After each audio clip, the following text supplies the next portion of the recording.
ज़्यादा से ज़्यादा सुनने में आता है कि बेकसूर को ही कसूरवार ठहरा दिया गया, निर्दोष को दोष लगाकर उसे सजा दी गई, ऐसा सुनने में आम आता है।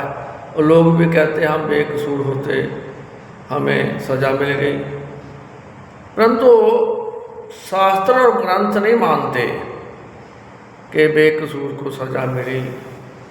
शास्त्र और ग्रंथ ये कहते हैं कि इसने पिछले जन्म में कोई ना कोई पाप किया हो, इस जन्म में तो उसने वास्तव में कोई पाप नहीं किया, लेकिन जो पिछले जन्म का उसका किया हुआ पाप है ना, वो भी सामने आएगा। जब पिछले जन्म का पाप सामने आएगा तो उसके को ऐसे नहीं माना जाएगा।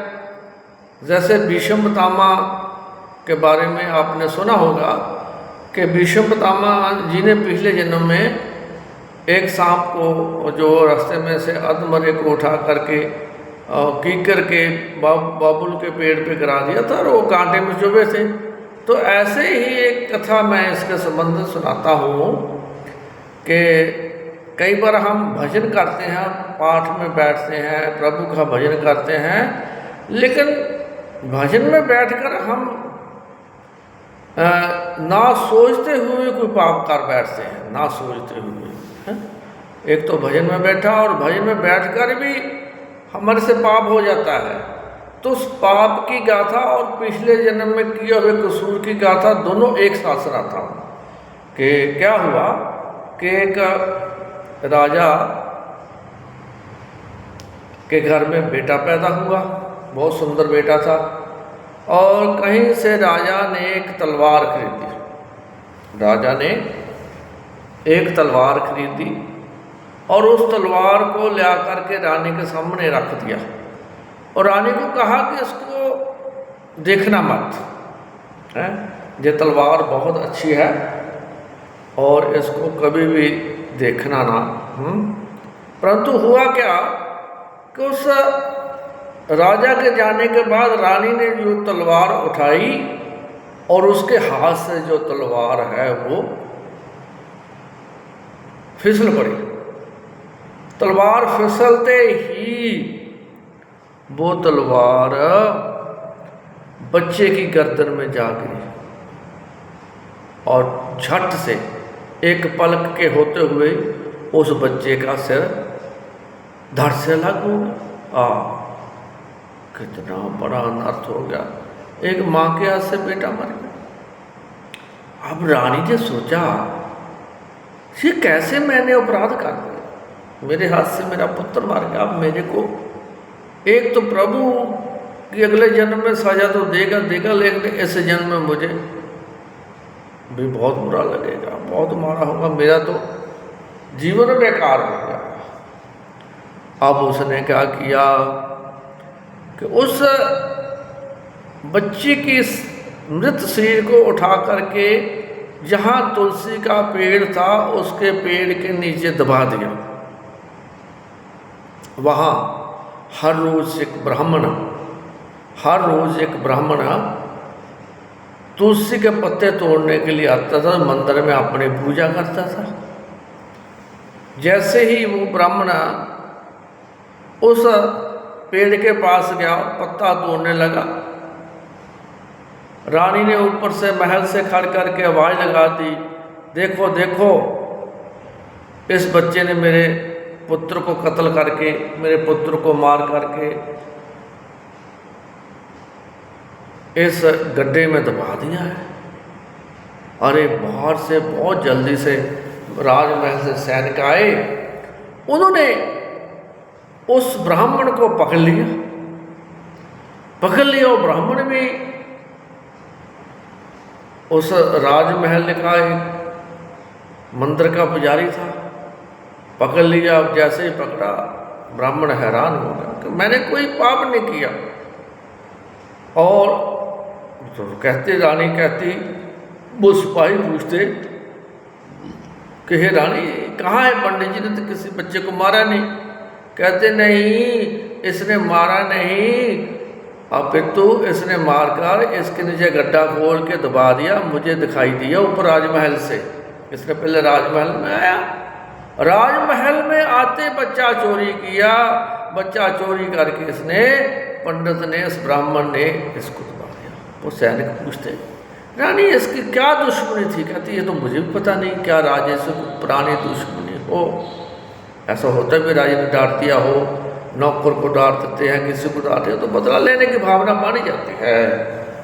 अब राज दरबार में फैसला जो केस लगा तो ब्राह्मण की सुनवाई हुई। अगले दिन ब्राह्मण को बंदी बना लिया गया और उसे अगले दिन जो है वहाँ दरबार में पेश किया गया। तो राजा पूछता है कि ब्राह्मण, आप बहुत विश्वास पात्र थे मेरे परिवार के, और आपने ये क्या किया कि आपने मेरे बच्चे को ही मार दिया। आपकी क्या दुश्मनी थी बच्चे के साथ? हे विप्रवर, मैं आपको बहुत अच्छा मानता था, आप है भी अच्छे, पर ये क्या था कि आपने मेरे बच्चे को, मेरे परिवार को, मेरा सब कुछ खत्म कर दिया।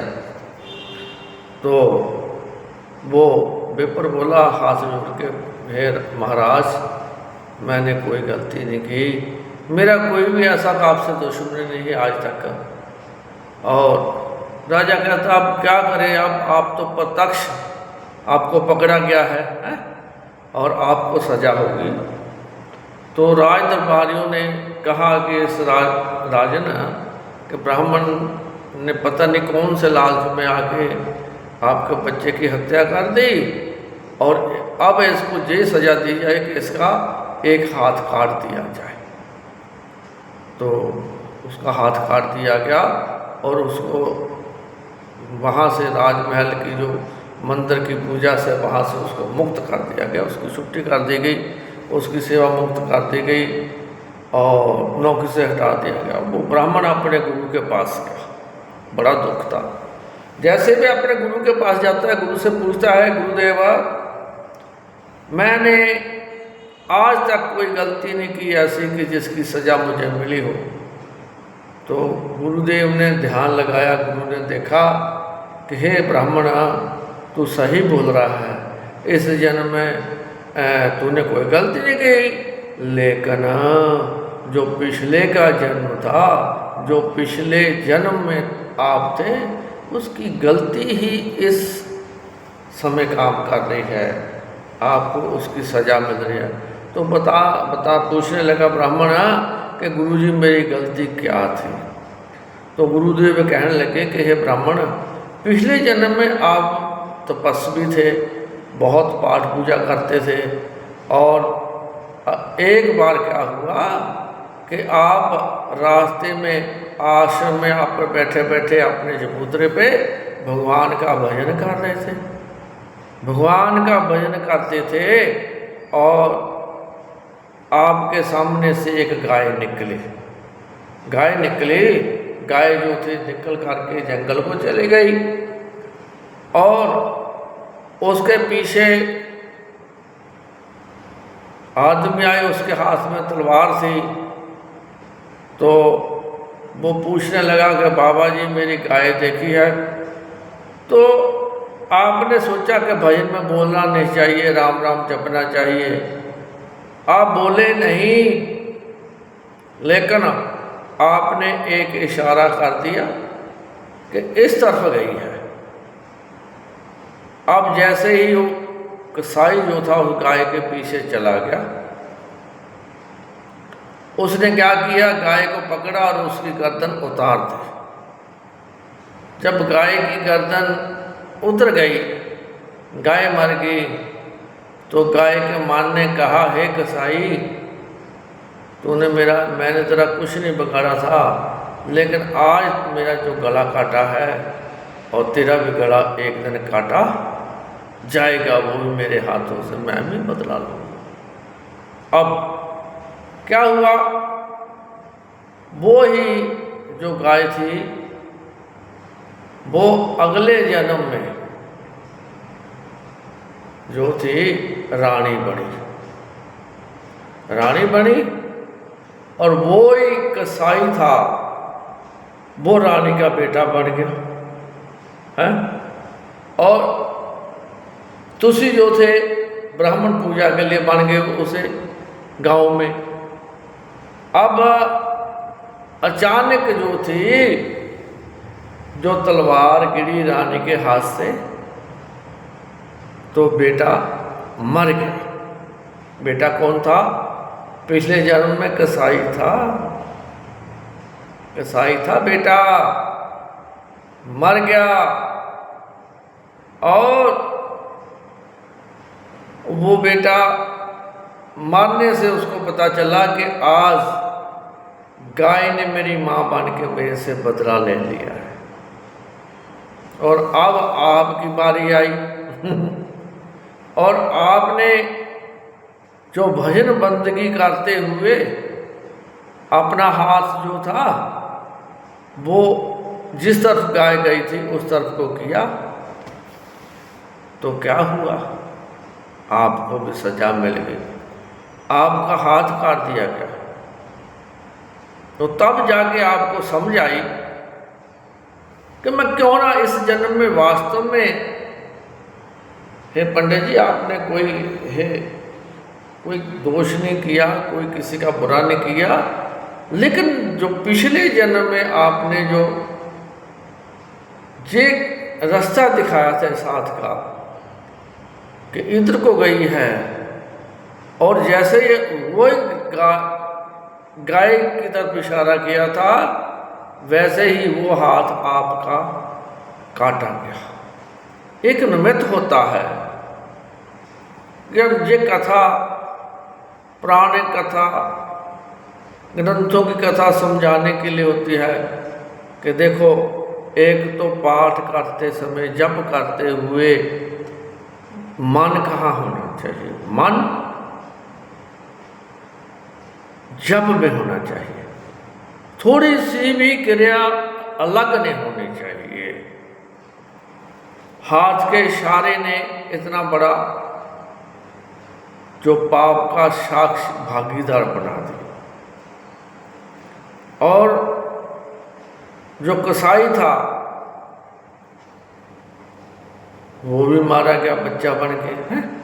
तो ये जो कथा या प्रसंग होते हैं, ये हमारे जीवन के लिए बहुत अच्छी दिशाएं होते हैं। तो इस कथा प्रसंग से मेरा मन था कि आप सभी लोग अपने पिछले जन्म की तरफ भी झांक लें।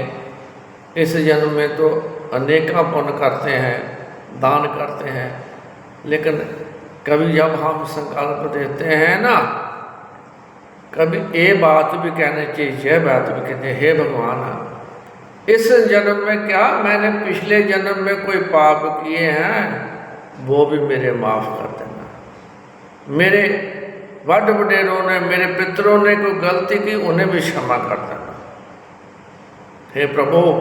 और मुझे ऐसा मार्ग दिखाना कि इस जन्म में मैं आपकी भक्ति करते हुए भक्ति से बेमुख ना हूँ।